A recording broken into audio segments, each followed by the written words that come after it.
आज के online class में सभी बच्चों का हार्दिक स्वागत और अभिनंदन है। प्यारे बच्चों, इससे पहले हम सूरदास के 3 पदों का अध्ययन कर चुके हैं। बोर्ड परीक्षा की दृष्टि से यह महत्वपूर्ण पद हैं, क्योंकि हर वर्ष जो है सूरदास से व्याख्या के लिए बोर्ड परीक्षा में एक प्रश्न अवश्य आता है।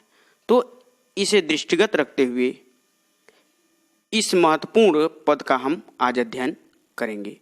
आइए सूरदास के 4थे पद का हम अध्ययन करेंगे।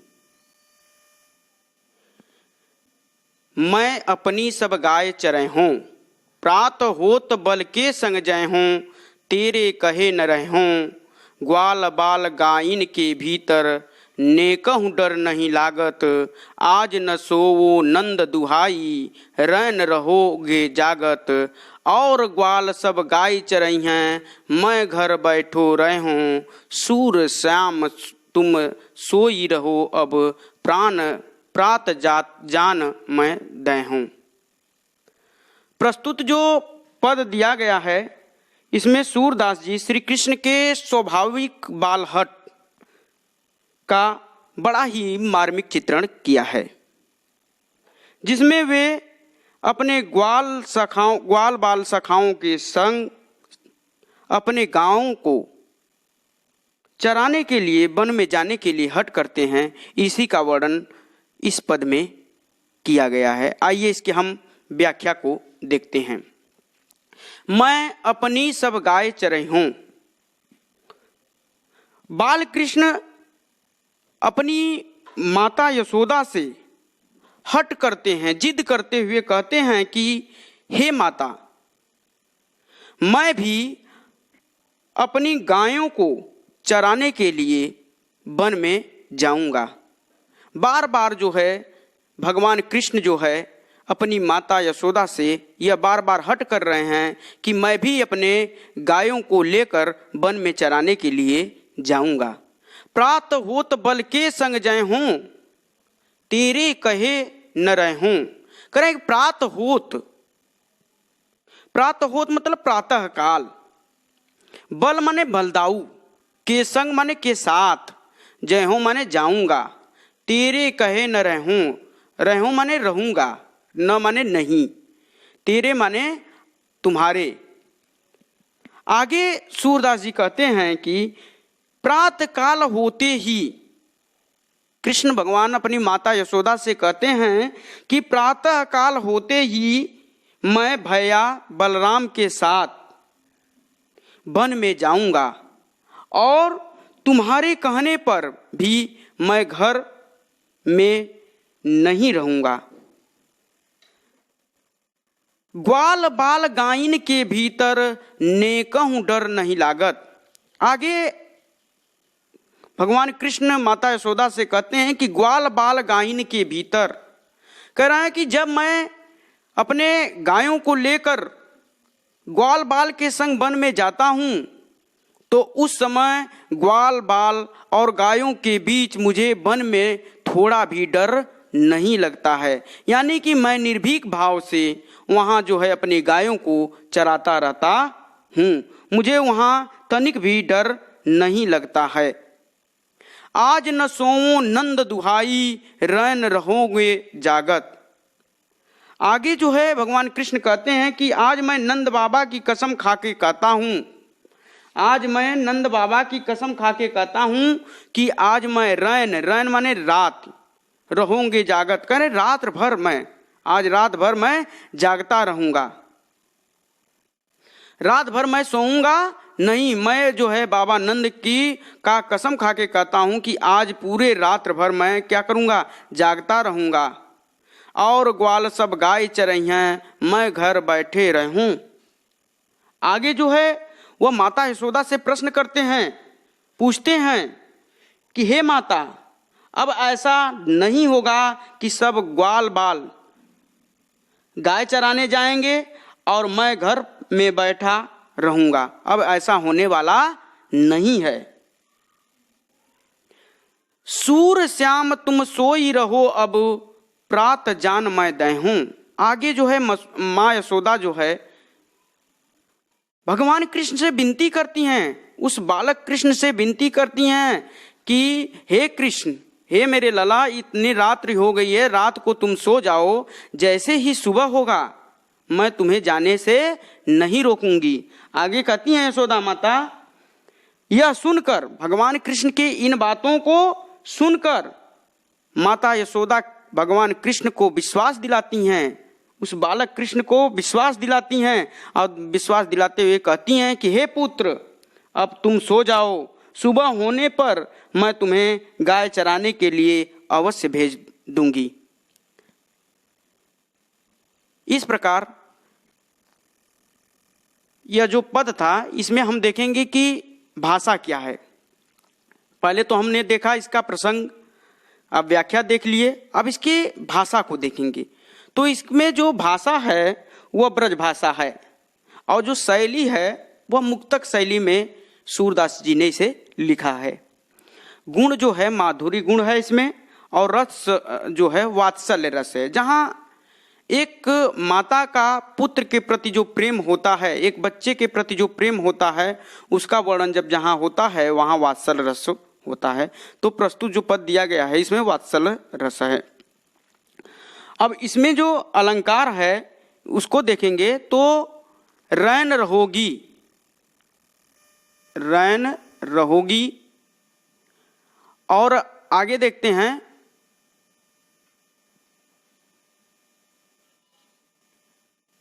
ग्वाल बाल,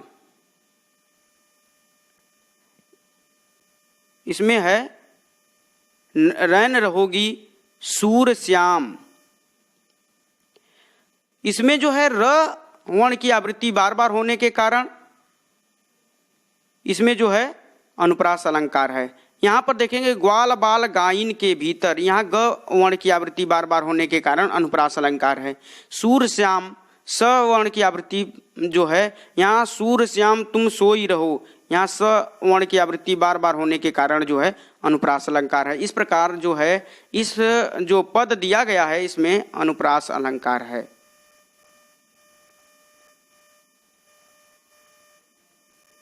तो इस प्रकार सूरदास का जो आपके पाठ्यक्रम में जो चौथा पद दिया गया है उसकी हम व्याख्या पढ़ लिया। अब देखेंगे हम सूरदास का जो पांचवा पद है उसके बारे में पढ़ेंगे। आइए देखते हैं पांचवें पद को।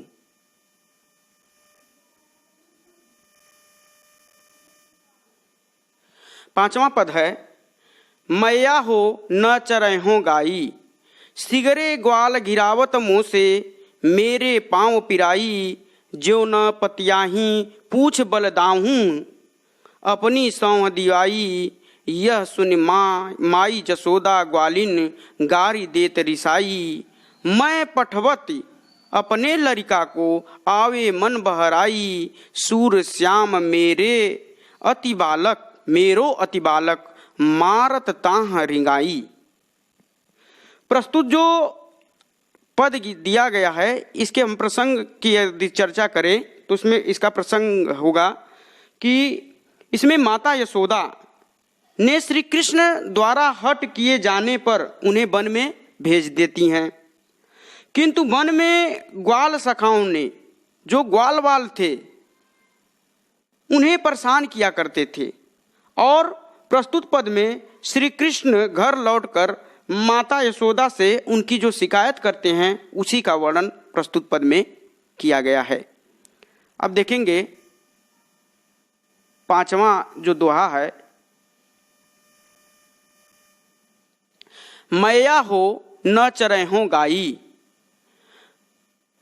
कृष्ण जो है जब जिद करने के बाद वन में जाते हैं, और जब पहले दिन वन में जाते हैं तो सारे जो ग्वाल बाल हैं इन्हें परेशान करते हैं, उसी का वर्णन इस पद में किया गया है। मैया हो न चरहो गाई, तो कृष्ण जो है आकर माता यशोदा से कहते हैं कि मैया हो न चरहो गाई। श्री कृष्ण माता यशोदा से कहते हैं कि हे माता, अब मैं गाय चराने नहीं जाऊंगा। क्यों नहीं जाऊंगा? सिगरे ग्वाल घिरावत मुँह से, कह रहे हैं कि सिगरे ग्वाल घिरावत मुँह से, मेरे पाँव पिराई। कह रहे हैं कि जितने भी ग्वाल बाल हैं, जब हम गाय चराने वन में जाते हैं तो वन में गायों को, सारे गायों को जो है हाँकने के लिए, घेरने के लिए, अपनी अपनी गायों को घेरने के लिए मुझसे कहते हैं। और इधर उधर दौड़ते दौड़ते मेरे जो पैर हैं, पैरों में दर्द होने लगता है।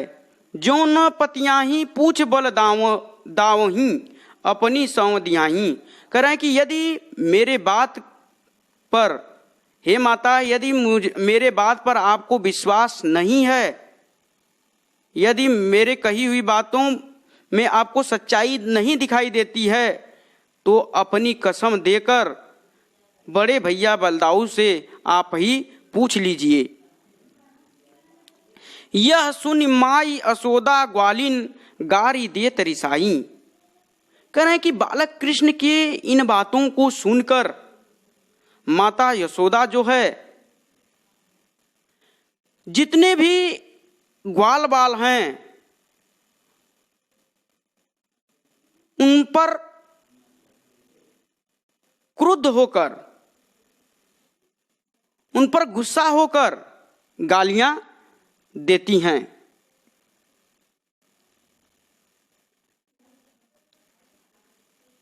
कहने का तात्पर्य यह है कि यह सुनकर माता यशोदा जो है क्रोधित होकर ग्वालों को गालियां देने लगती हैं। मैं पठवत अपने लड़कों को आवे मन बहराई। और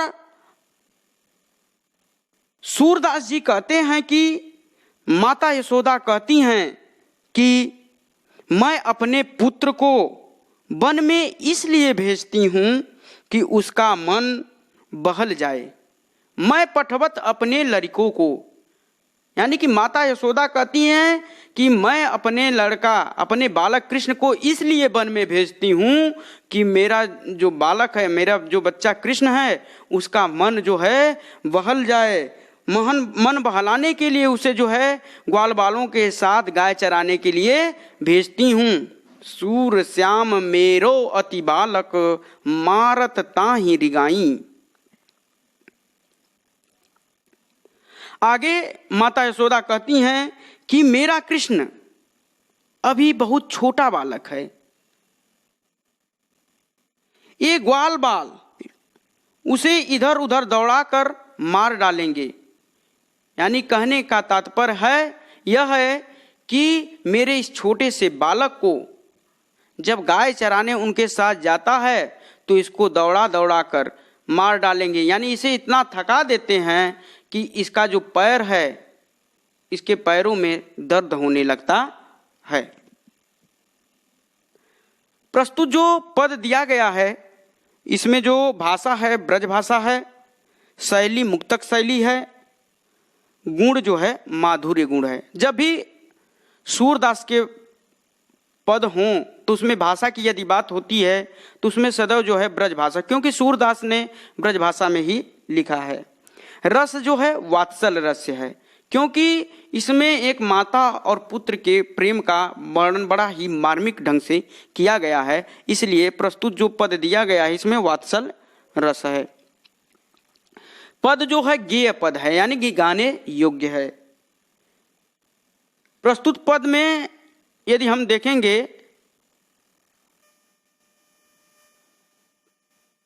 तो मोसे मेरो पांव पिराई, इसमें प की आवृत्ति हो गई, इसमें म की आवृत्ति हो गई। ग्वालिन गारी, यहां पर देखेंगे ग्वालिन गारी, इसमें ग की आवृत्ति हो गई, गवर्ण की आवृत्ति हो जा रही है। सूर श्याम, इसमें सवर्ण की आवृत्ति होने के कारण जो प्रस्तुत जो पद दिया गया है इसमें जो अलंकार है वह अनुप्रास अलंकार होगा।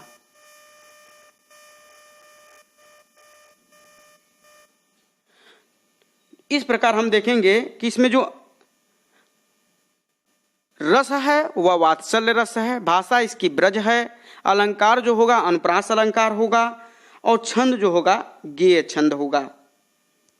और रस जो होगा वात्सल रस होगा। इस प्रकार हम सूरदास के 5वें पद को भी पढ़ लिए। अब देखेंगे सूरदास के 6ठा पद।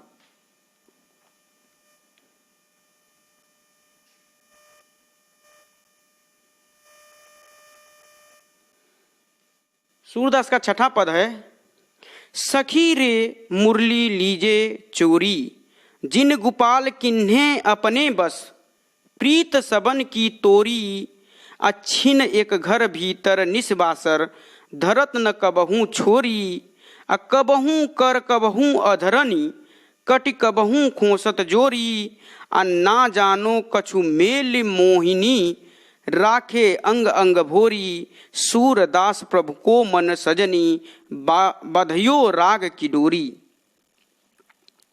अब देखेंगे प्रस्तुत जो पद दिया गया है इसमें श्री कृष्ण के मुरली के प्रति जो गोपियों का प्रेम है और उनके उससे जो ईर्ष्या करती हैं, इसी मनोदशा का वर्णन प्रस्तुत पद में महाकवि सूरदास जी ने किया है। आइए इसकी व्याख्या को देखते हैं। सखी रे मुरली लीजे चोरी, सखी रे मुरली, मुरली मतलब जो श्री कृष्ण की बांसुरी है, लीजिए चोरी माने चुरा लीजिए। प्रस्तुत पद में गोपियां एक दूसरे से कहती हैं कि हे सखी, कृष्ण की मुरली को हमें चुरा लेना चाहिए। सखी रे मुरली लीजे चोरी, प्रस्तुत पद में जो है गोपियां जो है अपने सखी से कह रही है कि हे सखी, हमें जो है कृष्ण के मुरली को चुरा लेना चाहिए। क्यों? जिन गोपाल किन्हें अपने बस, प्रीत सबन की तोरी, करे कि जिस मुरली के कारण जिस मुरली ने गोपाल को अर्थात कृष्ण को अपने वश में कर लिया है, और उस मुरली ने जब कृष्ण को अपने वश में कर लिया है तो उसका परिणाम यह हुआ है कि प्रीत सबन की तोरी, जो कृष्ण का हम सबसे प्रेम था, उस प्रेम को उन्होंने तोड़ दिया है। यानी कि हमारे और कृष्ण के प्रति जो बीच में जो प्रेम था, उस प्रेम को तोड़ने का कार्य जो किया है उस मुरली ने किया है। इसलिए हे सखी, उस मुरली को हमें चुरा लेना चाहिए। एक बार और देखते हैं। सखी रे मुरली लीजे चोरी, जिन गोपाल किन्हें अपने बस, प्रीत सबन की तोरी। गोपियां एक दूसरे से कहती हैं कि हे सखी, कृष्ण की मुरली को हमें चुरा लेना चाहिए। क्यों चुरा लेना चाहिए? जिन गोपाल किन्हें अपने बस, प्रीत सबन की तोरी, कराए कि इस मुरली ने श्री कृष्ण को अपनी ओर आकर्षित करके अपने बस में कर लिया है। और श्री कृष्ण ने मुरली के वशीभूत होकर, इस मुरली के वशीभूत होकर हम सभी गोपियों को क्या किया है? भुला दिया है। हम सबके जो प्रति प्रेम था उस प्रेम को भुला दिया है। छिन एक घर भीतर निस्बासर, धरत न कबहू छोरी। आगे जो है गोपियां कहती हैं कि वे घर के भीतर हों या बाहर हों, छिन एक घर भीतर, करें कि यदि कृष्ण चाहे घर के भीतर हों या घर के बाहर हों, निस्बासर, करा कि कभी भी एक पल के लिए वह मुरली को नहीं छोड़ते हैं। धरत न कबहू छोरी, करें कि कभी भी उस मुरली को, चाहे रात हो चाहे दिन हो, चाहे रात हो चाहे दिन हो, उस मुरली को जो है कभी भी कृष्ण जो है अपने से दूर नहीं रखते हैं। कबहू कर कबहू अधरन, कट कबहू खोसत जोरी। आगे जो गोपियां कर रही हैं कि कबहू कर, कभी इस मुरली को अपने हाथ में, कर माने होता है हाथ, तो कह रहे हैं कि कभी जो है इसे अपने हाथ में, कर माने होता है हाथ, तो कभी इसे अपने हाथ में लिए रहते हैं, तो कभी अधरन, अधर माने होता है ओट, तो कभी अपने होठों पर रखे रहते हैं। कटि कबहू खोसत जोरी, कटि माने होता है कमर। तो कह रहे हैं कि कभी इस मुरली को अपने हाथ में लिए रहते हैं, तो कभी अपने होठों पर रखे रहते हैं, तो कभी अपने कमर में इसे खोसे रहते हैं। एक बार और देखेंगे, छिन एक घर भीतर निस्वासर, धरत न कबहू छोरी, कबहू कर कबहू अधरन, कटि कबहू खोसत जोरी। गोपियां कहती हैं कि वे घर के भीतर हों या बाहर हों, कभी भी एक पल के लिए मुरली को वह अपने से दूर नहीं रखते हैं। कभी हाथ में रखते हैं, तो कभी होठों पर, और कभी कमर में खोस लेते हैं। ना जानो कछु मेल मोहिनी, राखे अंग अंग भोरी, सूरदास के प्रभु मन सजनी, बधियों राग की डोरी। आगे जो है गोपियां कहती हैं कि इस तरह से श्री कृष्ण ने उसे कभी भी अपने से दूर होने नहीं देते हैं। यह हमारी समझ में नहीं आ रहा है। गोपियां कहती हैं कि ना जानो कुछ मेल मोहिनी, गोपियां कहती हैं कि यह हमारे समझ में नहीं आ रहा है कि मुरली में कौन सा मोहिनी मंत्र है। कहना है कि मुरली कौन सा मोहिनी मंत्र चलाकर श्री कृष्ण पर चला देती है, जिससे श्री कृष्ण पूर्ण रूप से उसके बस में हो जाते हैं। ना जानो कुछ मेल मोहिनी, अर्थात गोपियां कहती हैं कि इस मुरली ने कौन सा ऐसा मोहिनी मंत्र जो है श्री कृष्ण पर चला देती है कि कभी भी कृष्ण इस जो है मुरली से, इस बांसुरी से को अपने से दूर नहीं रखते हैं। यानी पूर्ण रूप से जो है उस मुरली के बस में हो गए हैं। राखे अंग अंग भोरी, कह रहे हैं कि निश्चित रूप से इनको जो है अपने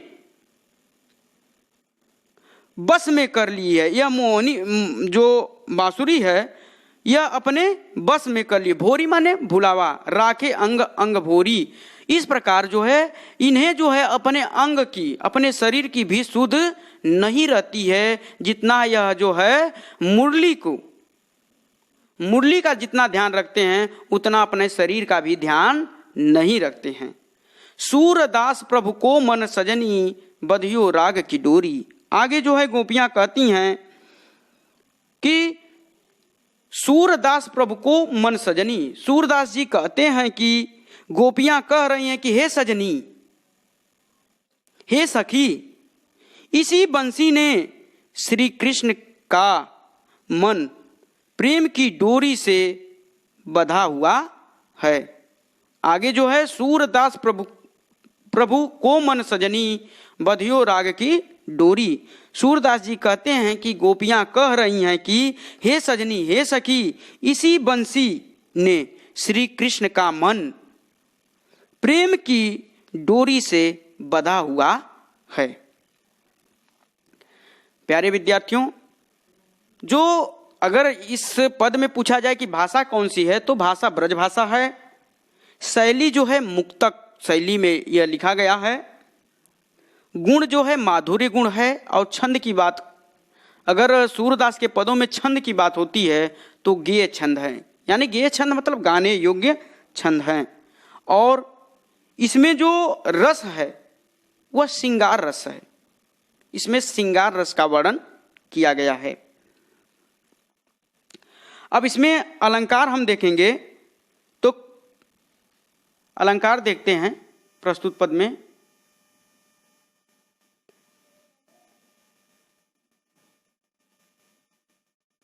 सखी रे मुरली लीजे चोरी। अब इसमें देखेंगे कि कबहू कर कबहू, कबहू कर कबहू में क की आवृत्ति है। क वर्ण की आवृत्ति बार बार होने के कारण कौन सा अलंकार हो गया? अनुप्रास अलंकार हो गया। मेल मोहिनी, यहां पर मेल मोहिनी में म की आवृत्ति होने के कारण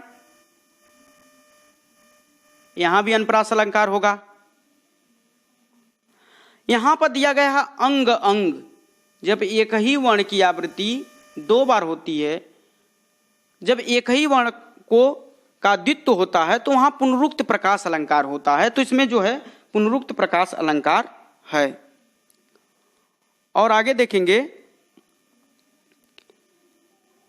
यहां दिया गया है राग की डोरी। राग की डोरी जो दिया गया है इसमें जो है रूपक अलंकार है। रूपक अलंकार है। क्यों रूपक अलंकार है? राग की डोरी का अर्थ होगा कि प्रेम रूपी डोर का वर्णन किया गया है, जिस कारण यहां पर रूपक अलंकार है। तो इस प्रकार यदि हम इस पद में अलंकार की चर्चा करें तो अनुप्रास अलंकार है, पुनरुक्त प्रकाश अलंकार, अंग अंग में पुनरुक्त प्रकाश अलंकार है, और राग की डोरी जो दिया गया है इसमें जो है रूपक अलंकार है। तो इस प्रकार इस पद में 3 अलंकार हैं, अनुप्रास अलंकार, रूपक अलंकार और पुनरुक्त प्रकाश अलंकार है। इस प्रकार हम सूरदास के 6वां पद को भी पढ़ लिए। अब देखेंगे इनके 7वें पद को।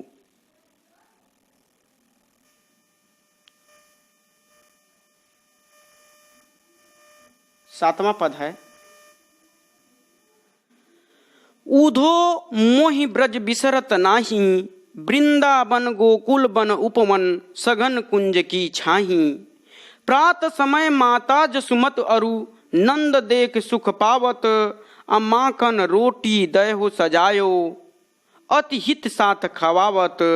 गोपी ग्वाल बाल संग खेलत, सब दिन हसत सिरात। असूर दास धन धन ब्रजवासी, जिनसो हित जदु जात। जो प्रस्तुत पद दिया गया है इसमें सूरदास जी ने श्री कृष्ण के मनोदशा का चित्रण किया है। उद्धव ने मथुरा पहुंचकर श्री कृष्ण को वहां की सारी स्थिति बताई, जिसे सुनकर श्री कृष्ण भाव विभोर हो जाते हैं। दूसरे शब्दों में हम कह सकते हैं कि जब श्री कृष्ण गोकुल को छोड़कर मथुरा चले जाते हैं और मथुरा से संदेश उद्धव के माध्यम से गोपियों के पास भेजते हैं, और जब उद्धव यहां की गोपियों के मनोदशा का वर्णन श्री कृष्ण से करते हैं, उस मनोदशा के वर्णन को सुनकर कृष्ण आत्म विभोर हो जाते हैं। उसी का वर्णन जो है प्रस्तुत पद में किया गया है। आइए इसकी व्याख्या को देखते हैं। 7वां पद है, ऊधो मोहि ब्रज बिसरत नाही। भगवान श्री कृष्ण उद्धव से कह रहे हैं कि हे उद्धव, मैं ब्रज को भूल नहीं पाता हूं, मैं उस ब्रज को भूल नहीं पाता हूं जिस ब्रज में मेरा सारा बचपन क्या हुआ, मेरा बालकाल गुजरा था। उस ब्रज को मैं बिसरत माने भूलना, उस ब्रज को मैं भूल नहीं पा रहा हूं। वृंदावन गोकुल वन उपवन सघन कुंज की छाही। कहना कि मैं सबको भूलने का प्रयास करता हूं, किंतु मेरे लिए संभव नहीं हो पाता है। ऊधो मोहि ब्रज बिसरत नहीं। श्री कृष्ण उद्धव से कह रहे हैं कि हे उद्धव, मैं ब्रज को भूल नहीं पाता हूं, मैं सबको भूलने का कई बार प्रयास किया, मैं उन सारी चीजों को भूलने का प्रयत्न करता हूं, किंतु मेरे लिए संभव नहीं हो पाता। अर्थात जो ब्रज की यादें हैं उन यादों से जो है मैं अलग नहीं हो पाता हूं।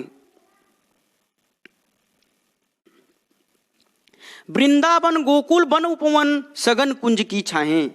कहें वृंदावन और गोकुल के वन, कहें वृंदावन और गोकुल के वन, उपवन सभी मुझे याद आते हैं। सघन कुंज की छाएं, करें वहां जो कुंजों की घनी छांव थी, वह भी मुझसे भुलाए नहीं भूलती है। अर्थात जो भी वहां के दृश्य थे, उन दृश्य को आज मैं अपने मन मस्तिष्क से विस्मृत नहीं कर पा रहा हूं। प्रात समय माता जसुमत अरु नंद देख सुख पावत।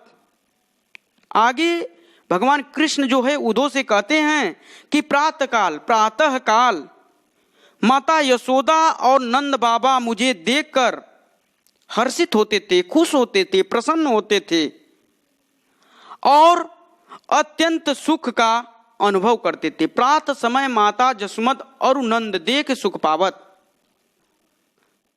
भगवान कृष्ण जो है उद्धव से कह रहे हैं कि हे उद्धव, प्रातः काल माता यशोदा और बाबा नंद मुझे देखकर अत्यंत सुख का अनुभव करते थे। माखन रोटी दही सजायो अति हित साथ खवावत।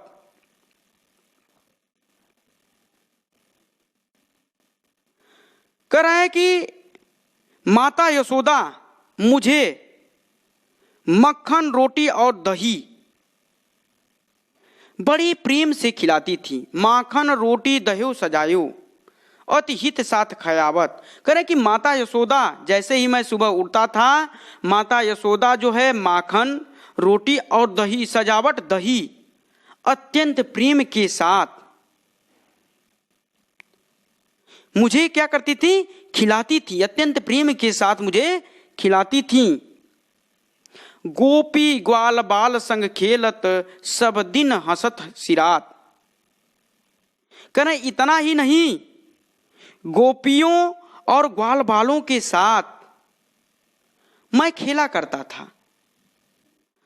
सारा दिन जो है सब दिन हंसत सिरात। करें कि जो सारा दिन हंसते और खेलते में ही व्यतीत हो जाता था।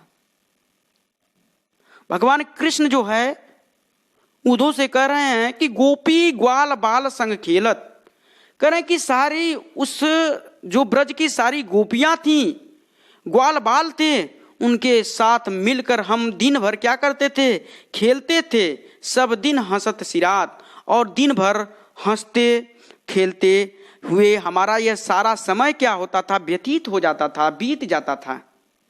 सूरदास धन धन ब्रजवासी जिनसो हित जदु जात।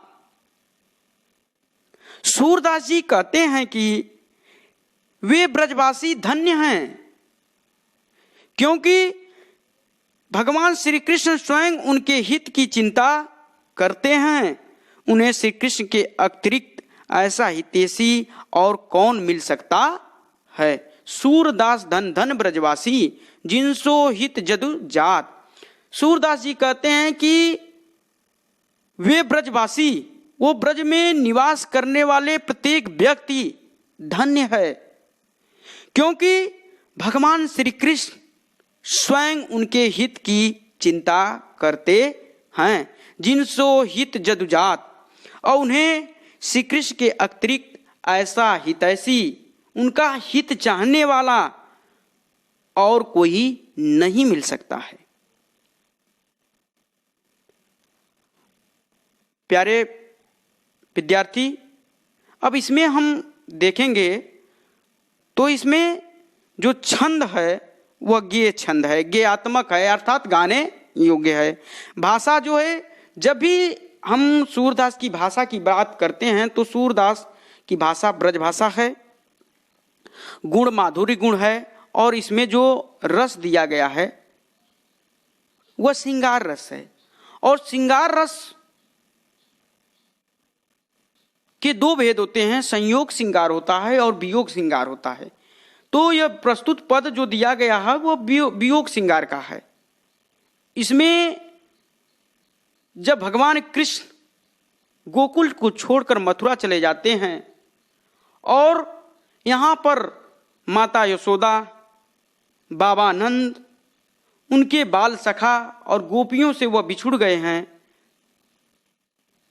उसी का इसमें वर्णन है। इसलिए जो है इसमें जो है रस की यदि चर्चा की जाए तो इसमें वियोग श्रृंगार रस है।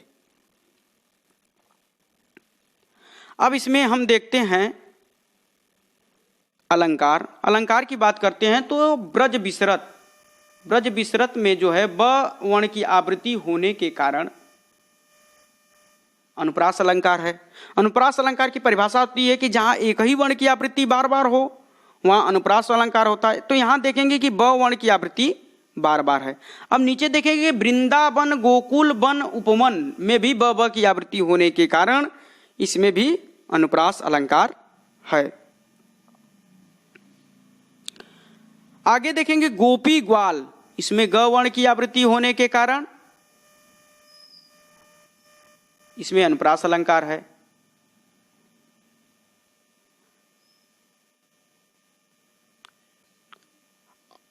तो इस प्रकार जो प्रस्तुत जो पद दिया गया है इसमें जो अलंकार की बात करते हैं तो अनुप्रास अलंकार है। यहां पर दिया गया है धनी धनी, इसमें जो है धनी धन में पुनरुक्त प्रकाश अलंकार है। पुनरुक्ति प्रकाश अलंकार है क्योंकि एक ही वर्ण की, एक ही उक्ति की आवृत्ति जो है दो बार हो गई है और दोनों का अर्थ क्या है, एक ही है, इसलिए इसमें जो है पुनरुक्त प्रकाश अलंकार है। तो प्रिय छात्रों, यह जो पद है बोर्ड परीक्षा की दृष्टि से अत्यंत महत्वपूर्ण है। कई बार यह पूछा भी जा चुका है। तो यह पद बहुत ही इंपॉर्टेंट है।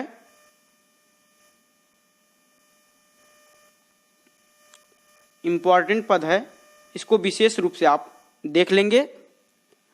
तो इस प्रकार आज हम सूरदास के 4 पदों का अध्ययन किए और इसकी व्याख्या को देखे, संदर्भ को देखे और इसके काव्य सौंदर्य पर चर्चा हुई। अब